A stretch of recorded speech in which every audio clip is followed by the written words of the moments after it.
A'udzu billahi minasyaitonir rajim. Bismillahirrahmanirrahim. Alhamdulillahirabbil alamin. Wa bihi nasta'inu ala umurid dunya waddin. Wassalatu wassalamu ala sayyidina wa maulana Muhammadin wa ala alihi wa sahbihi wa alaina ajma'in. Amma ba'd. Qala al-mu'allifu rahimahullahu ta'ala wa nafa'ana bihi wa bi ulumihi fid dharain amin. Bismillahirrahmanirrahim.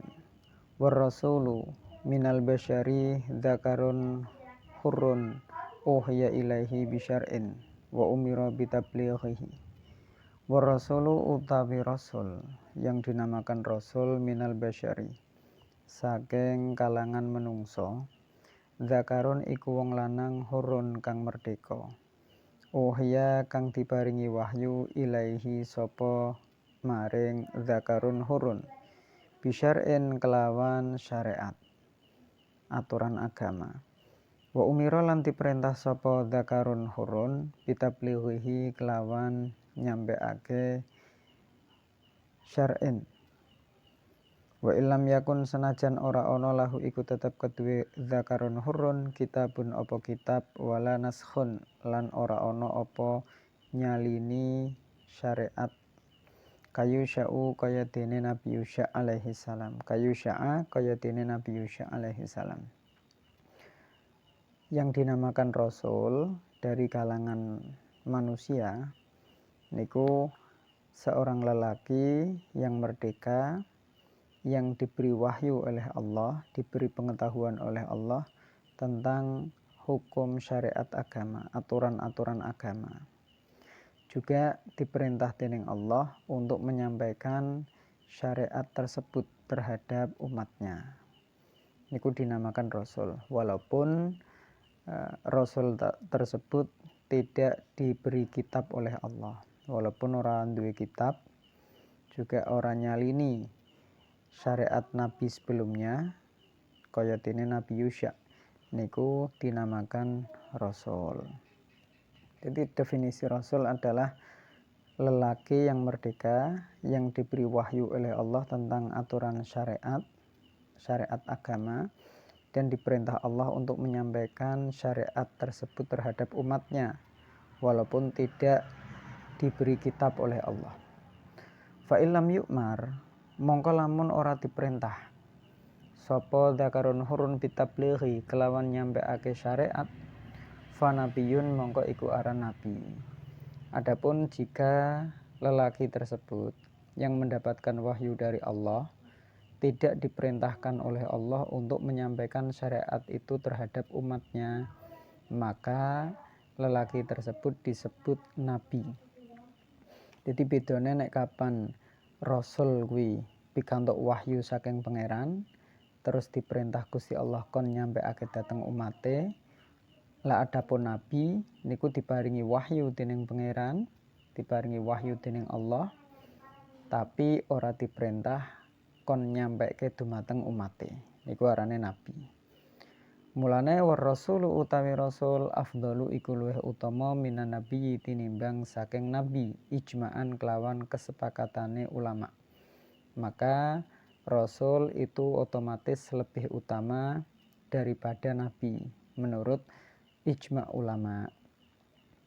Jelas ada lebih utama rasul karena kelebihannya adalah rasul diperintah Allah untuk menyampaikan wahyu atau syariat tersebut terhadap umatnya. Nek nabi kan boten.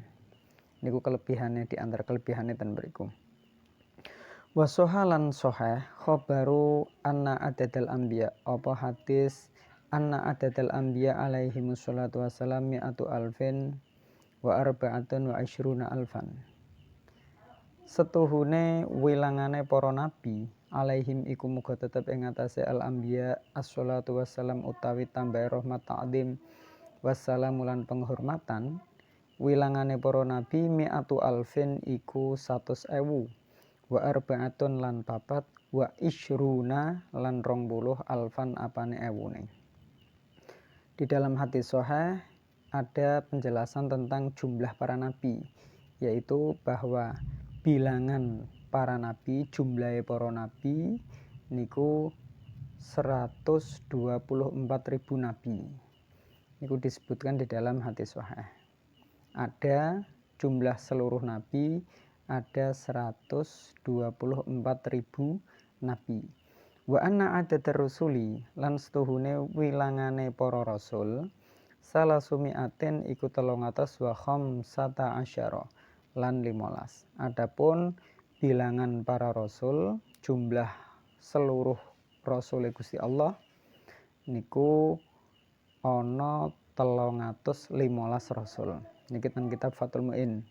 Nah, ana riwayat lain yang mengatakan jumlah para rasul niku 313. Kaya dene jumlahe ahli Badar.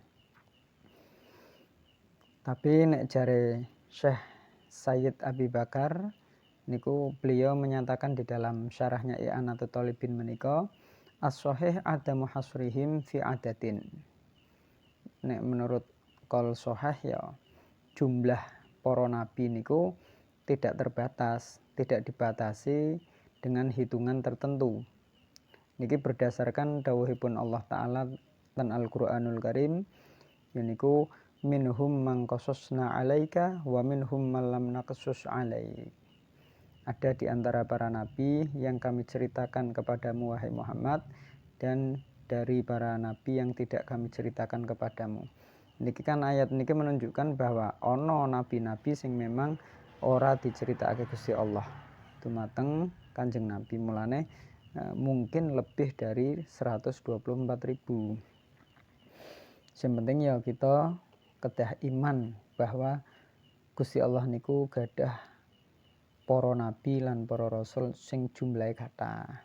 Adapun nek ingkang dipun rinci ten Al-Qur'an ya niku jumlah rasul niku 25 rasul niku kita wajib mengimani secara tafsil, secara rinci satu persatu harus kita imani. Ya otomatis kudu ngerti nama-namane 25 nabi. Ya kudu saged, kudu bisa. Wong kula jenengan ngapalke ratusan namane tangga wis saged, nggih. Kula jenengan kan aran-arane tangga sak kampung ratusan nama bisa hafal. Otomatis ya ngapalke nama-namane para nabi sing hanya 25 nama ya kudu luwih hafal. Mulane wajib. Nek kapan nyangkal ora kober ngapalke ya kurang tepat nggih. Harus dihafalkan. Ngapalke arane tangga bisa tur ratusan nama nggih. Apa maneh ngapalke namane para rasul sing hanya jumlahe 20. Niku kedah hafal. Bismillahirrahmanirrahim. Wa ala alihi lan muga tetep ing atase keluargane Kanjeng Nabi. Sholawat serta salam semoga tercurahkan kepada seluruh keluarganya Kanjeng Nabi. Lah keluargane Kanjeng Nabi niku sinten? Ai aqoribihi, tegese pira-pira kerabate Kanjeng Nabi, al mukminina kang padha iman dumateng Kanjeng Nabi dumateng Gusti Allah. Yaitu semua kerabat saudaranya Rasulullah yang beriman.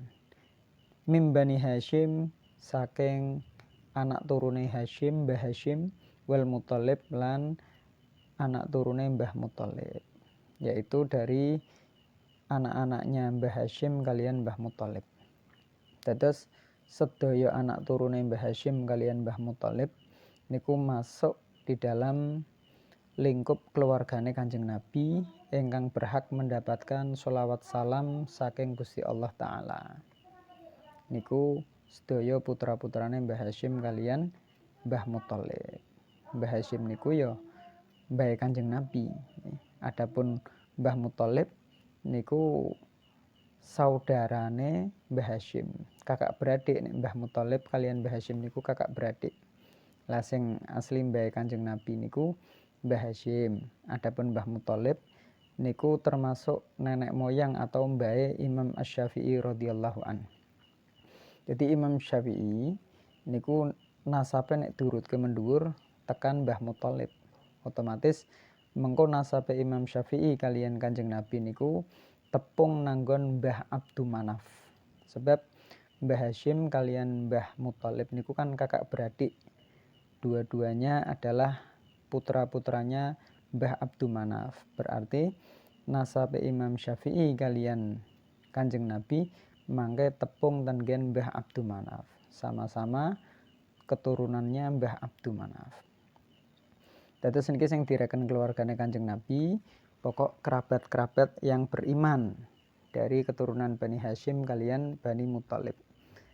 Adapun keturunan Bani Abdu Syamsin kalian Naufal niku mboten dimasukkan ke dalam keluargane Kanjeng Nabi. Soalnya kan putrane Mbah Abdul Manaf niku mboten cuma kalih Hashim kalian Muthalib tok, tapi ana liyane maneh ya niku Abdu Syamsin kalian Naufal. Cuman Abdu Syamsin kalian Naufal niku mboten beriman kalian Kanjeng Nabi. Bahkan mereka memusuhi baginda Nabi, menyakiti baginda Nabi. Mulane ya otomatis anak-anake Abdu Syamsin kalian Naufal ora termasuk, ora direken keluargane Kanjeng Nabi sing berhak mendapat sholawat salam saking Gusti Allah, ora termasuk. Wakila lan dingendikake hum utawi alihi kullu mukminin iku sakabehane wong kang beriman. Ai fi maqamid du'a tegese ing dalam maqam doa wa nahwihi lan sepadane maqamid doa. Menurut pendapat lain wakila, satu pendapat sing ngendikake sapa durung jelas. Niki sing dimaksud keluargane Kanjeng Nabi adalah semua orang yang beriman. Semua orang yang beriman walaupun maksiat. Niku masuk kategori keluargane Kanjeng Nabi. Pokoknya sing isi nang lingkup maqam doa, yang patut mendapatkan doa. Niku berarti ya direken keluargane Kanjeng Nabi. Niki otomatis kita sedaya, kita semua niki masuk kategori keluargane Kanjeng Nabi, sebab kita sedaya walaupun kadang isih gelem maksiat tapi kan tetap iman dumateng Gusti Allah. Mulane menurut pendapat kedua niki semua orang mukmin niku masuk kategori alihi, keluargane Kanjeng Nabi. Wakhtira lan dipilih opo wakila, pendapat kedua niki yang memasukkan semua orang mukmin niki dipilih li khobarin krana dasar hadis dhaifin kang dhaif fihi ing dalem kila. Adapun pendapat kedua niki dipilih berdasarkan hadis yang dhaif. Tapi walaupun dhaif niki pendapat niki dipegang teguh oleh Imam An-Nawawi.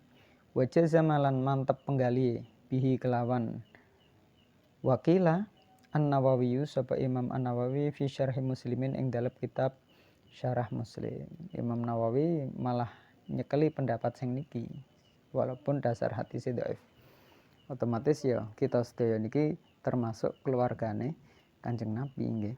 Dadi tinggal dina kula jenengan tetep pikantuk kiriman sholawat salam nek kapan ana wong maca sholawat Allahumma sholli ala sayyidina Muhammad wa ala alihi wa sahbihi, otomatis kita melu pikantuk nggih, pikantuk sebab kita termasuk keluargane Kanjeng Nabi. Nek menurut pendapat yang kedua niki semua orang yang beriman. Bismillahirrahmanirrahim.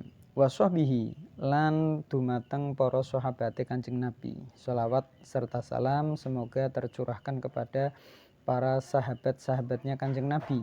Wa huwa utawi sahbihi ismu jam'in iku isim jamak li sahibin.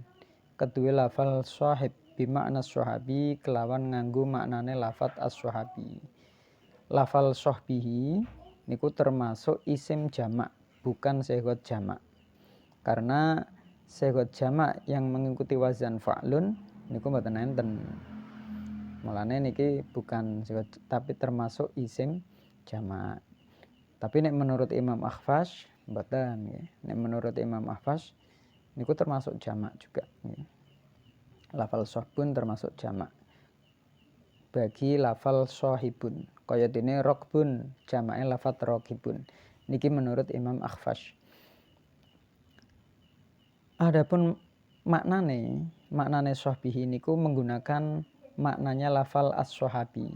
Sebab nek nganggo makna sahib, sing aran sahib niku wong sing wis berteman lama, seseorang yang sudah menjalin hubungan pertemanan sejak lama. Niku disebut sahib. Dadi nek jenengan wis konconan karo wong, wis dangu lama berteman, niku berarti disebut sahib. Wis dadi sahibe. Konconan awet suwi. Niku sahib. Lah nek sahabi mboten nggih. Mulane wa sahbihi tan mriki niku sing dimaksud bukan dari lafal sohib maknanya nggih. Tapi dari lafal sahabi. Lah nek sahabi napa? Nek sahabi niku wa huwa utawi as-sahabi man iku wong ijtama'a kang kumpul bareng sapa man mukminan hale iman kumpul binabiyina kelawan nabi kita Muhammad sallallahu alaihi wasallam. Walau a'ma senajan iku buta wa ghairu mumayyizin lan durung tamyiz. Nek as-sahabi niku definisinya adalah orang yang berkumpul dengan baginda Nabi dalam keadaan beriman.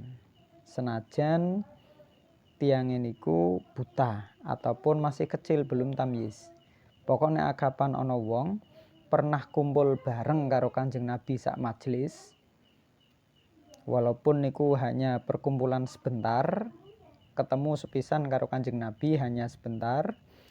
Ketika bertemu Kanjeng Nabi dalam keadaan iman, niku wis cukup masuk kategori sahabat.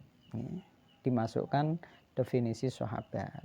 Niku nek dengan menggunakan makna sahabi. Walaupun ora termasuk sohib. Nek sohib kan kudu wis berteman lama, sering takluk bareng. Lah nek sahabi mboten. Nek sahabi niku walaupun hanya berjumpa satu kali, ketemu tur sedelo, kenalan wis ngerti Kanjeng Nabi, tur yo dalam keadaan beriman pas ketemu nih. Tur Rasulullah dalam keadaan hidup, masih hidup niku disebut sahabat. Lah nek sakniki wis mboten enten. Saumpami kok ana wong mengklaim ngimpi ketemu Kanjeng Nabi, ya mboten saged disebut sahabat. Krana Rasulullah pun mboten ten alam donya. Al-faizina kang padha bejo biridallahi kelawan pikantuk ridhonipun Allah taala. Para sahabat menika termasuk orang-orang yang beruntung karena mendapat ridho dari Allah Subhanahu wa taala. Utawi lafat faizin sifatun iku dadi sifat liman kanggone wong dzukira kang wis disebutake sapa man. Wa ba'du lan ing dalem sakwise basmalah hamdalah sholawat saha salam.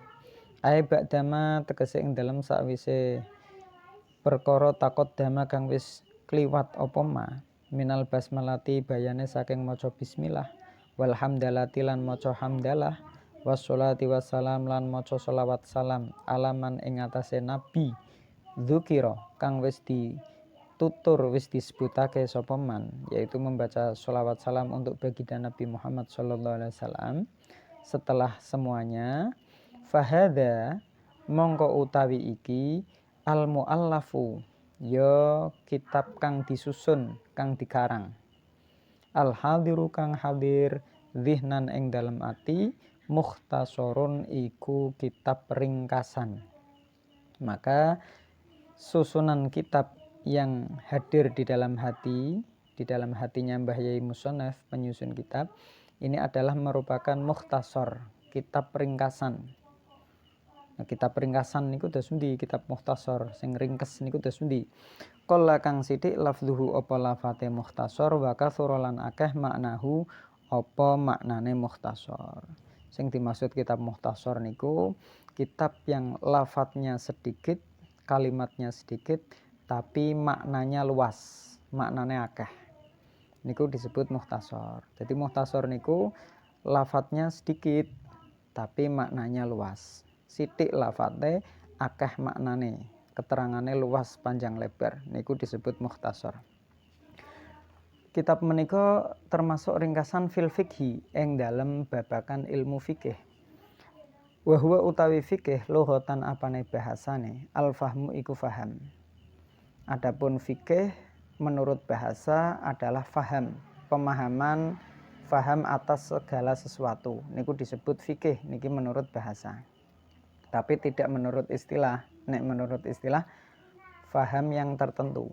Wa istilahan lan apane istilahe? Menurut istilah fikih adalah al ilmu iku ilmu bil ahkami kelawan bir-bir hukum asyariyati kang bangsa syariat, al amaliyati kang bangsa amaliyah, kang bangsa dilampahi.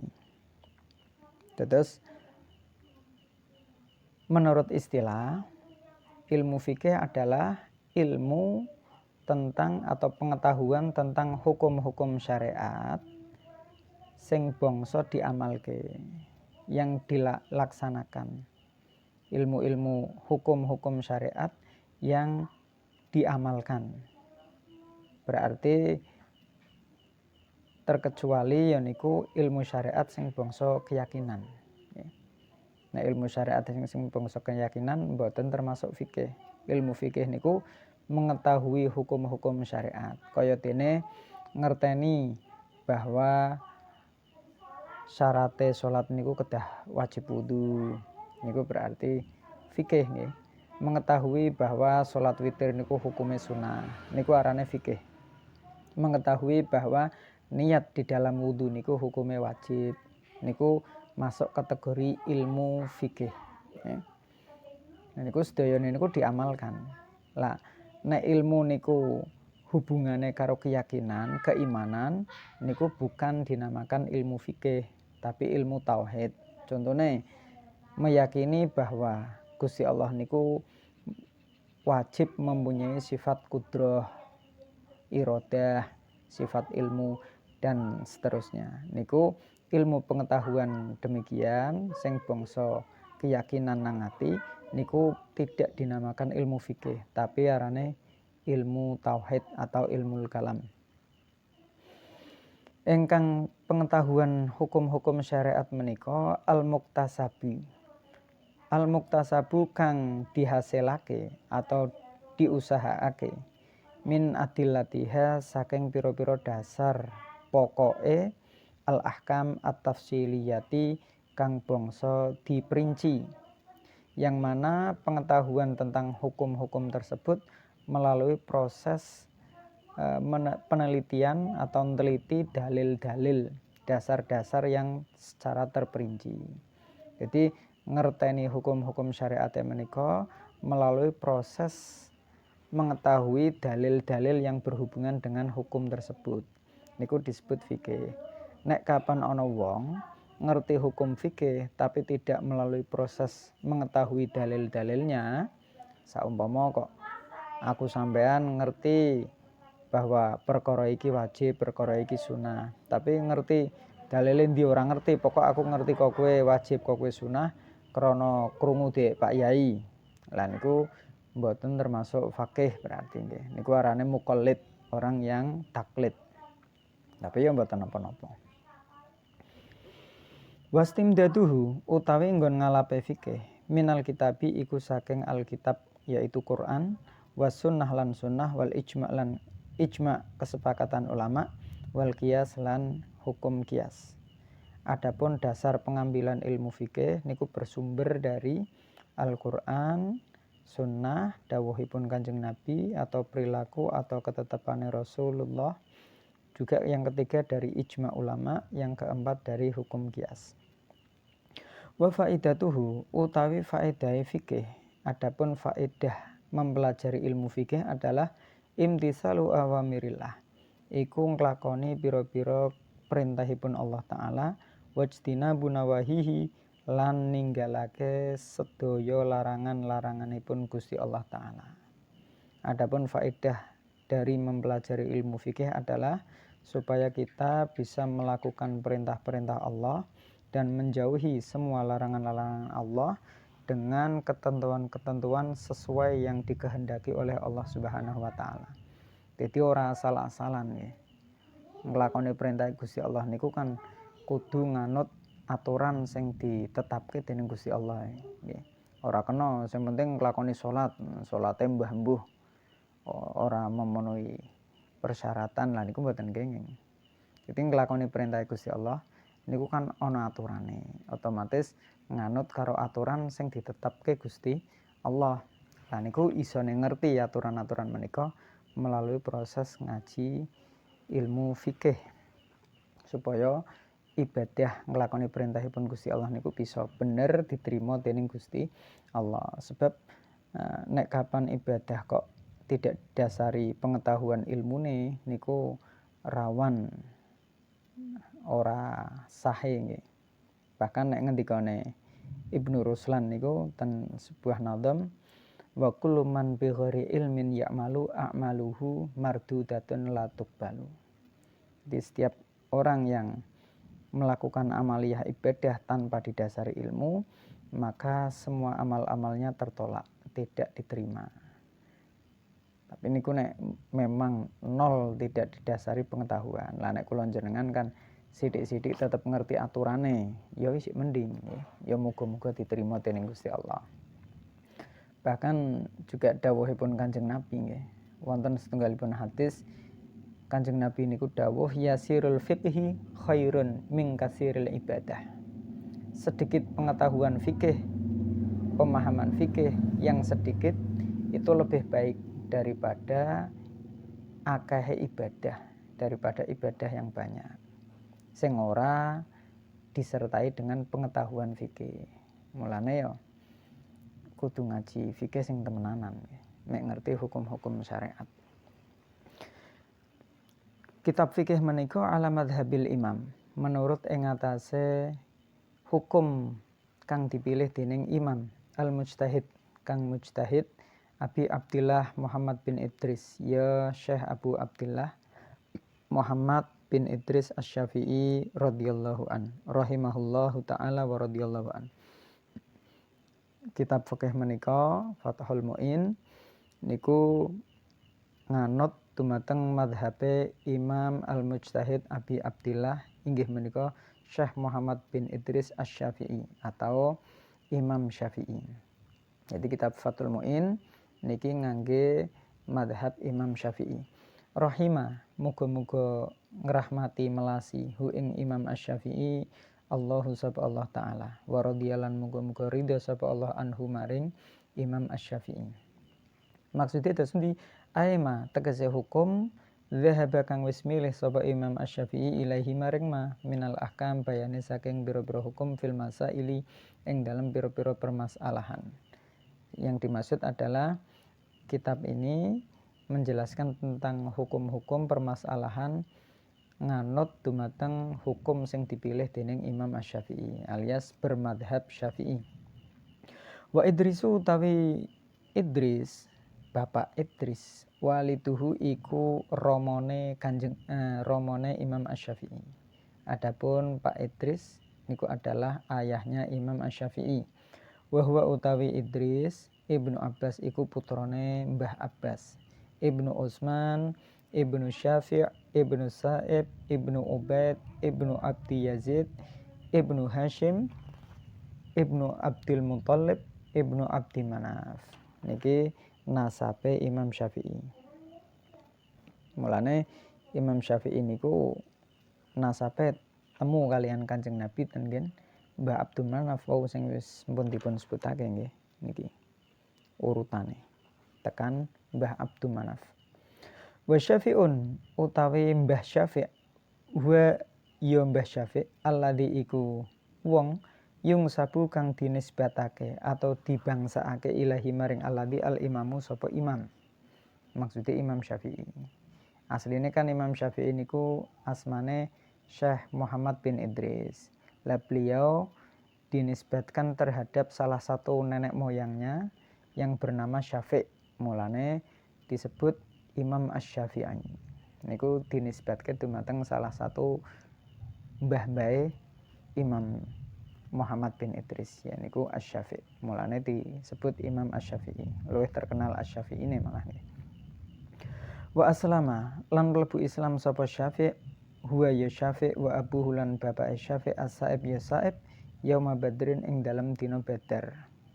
Adapun Mbah Syafi' kalian romone inggih menika Mbah Sa'ib, beliau berdua masuk Islam ketika terjadi perang Badar. Wa wulida lan dilahirake imamuna sapa imam kita radhiyallahu taala anhu.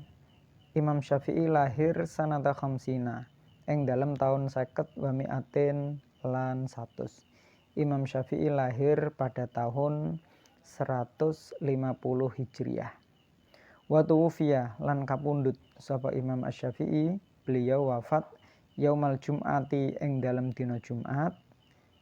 Imam Syafi'i wafat ketika hari Jumat salah Rajab ing dalem akhire wulan Rajab sanata arba'in ing dalem taun 4 wa mi'ataini lan 200. Imam Syafi'i wafat hari Jumat akhir bulan Rajab tahun 204 Hijriah. Jadi lahir tahun 150 Hijriah, wafat tahun 204 Hijriah. Berarti yuswane kirang langkung 54 tahun nggih. Niku Imam Asy-Syafi'i. Niku riwayat hidupnya mekaten. Bahkan niki sekedhik tentang manaqib Imam Syafi'i nipun dipun terangake dening Syekh Sayyid Abi Bakar niki ten Syarah I'anah niku wonten. Piyambake niku lahir ten kota Ghuzah. Ada satu riwayat yang mengatakan Imam Syafi'i lahir ten daerah Asqalan. Nah niku ketika umur 2 tahun niku Imam Syafi'i dibawa ke kota Makkah. Saking daerah Asqalan diboyong hijrah ten kota Makkah. Wa nasya'a biha. Beliau tumbuh besar di kota Makkah.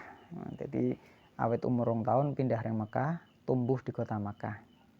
Bahkan wa hafidhal Qur'an wa huwa ibnu sab'i sinin. Imam Syafi'i ketika umur 7 tahun sudah menghafal Al-Qur'anul Karim. Niku termasuk keistimewaane Imam Asy-Syafi'i ya. Imam Syafi'i umur 7 tahun niku wis hafal Quran 30 juz. Berarti nek cara bocah sakniki ya kurang lebih kelas 1 SD wis sudah hafal Quran 30 juz. Bahkan boten cuma niku nggih. Wal Muwatta lan hafal kitab Muwatta karyane Imam Malik wa huwa ibnu Ashrin ketika umur 10 tahun. Ketika berusia 10 tahun Imam Syafi'i sudah hafal kitab hadis Al-Muwatta karyane Imam Malik. Jadi hafal sak kitab segluntung. Kula jenengan ngapalke hadis ora usah 40 nggih. 10 piye kadang kerepotan. Imam Syafi'i umur 10 tahun wis hafal kitab Muwatta karyane Imam Malik. Lah beliau ketika remaja niku ngaji ilmu fikih di antarane dumateng Syekh Al-Imam Muslim bin Khalid, seorang mufti di kota Makkah yang dikenal dengan Az-Zanji. Niku termasuk salah satu gurune Imam Asy-Syafi'i. Ya niki sekedhik tentang sejarah Imam Asy-Syafi'i. Bahkan ten mriki di antara pengakuan Imam Syafi'i piyambak nggih. Beliau pernah mengatakan ma syaba'tu mundu sita asyrota sanatan. Dari Imam Syafi'i, ma syaba'tu, aku ora pernah wareg, tidak pernah merasa kenyang mundu sita asyrota sanatan. Selama 16 tahun ya. Jadi awet 16 tahun Imam Syafi'i niku mboten nate wareg. Ora tau wareg. Nek kula jenengan nggal dina wareg terus.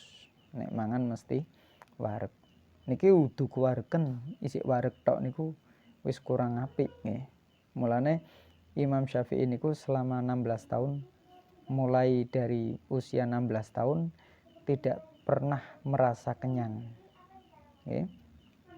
Jari Imam Syafi'i itu sundi li'annahu yuskilu al-badan. Sebab wareg niku ndedekke awak ke abot. Okay. Bahkan wa yuqassi al-qalba, menjadikan hati kita keras, sulit menerima nasihat. Terus wa yuzilu al-fatonah, bisa menghilangkan kecerdasan. Di wareg niku bisa ndedekke dedel, kecerdasane hilang. Niki jare Imam Syafi'i. Wa yajlibu an-naum, bisa menarik turu, maksudnya ya mangle ndedekke turu. Wareg kan mangle hawane ngantukan pengine turu. Wa yad'ufu sahibahu anil ibadah, menjadikan orang tersebut lemah dalam hal melakukan ibadah. Jadi nek nggo ibadah apake abot, sungkan. Lah niku krana faktor utamane krana nek mangan niku sering wareg apa meneh kewareken niku wis ya.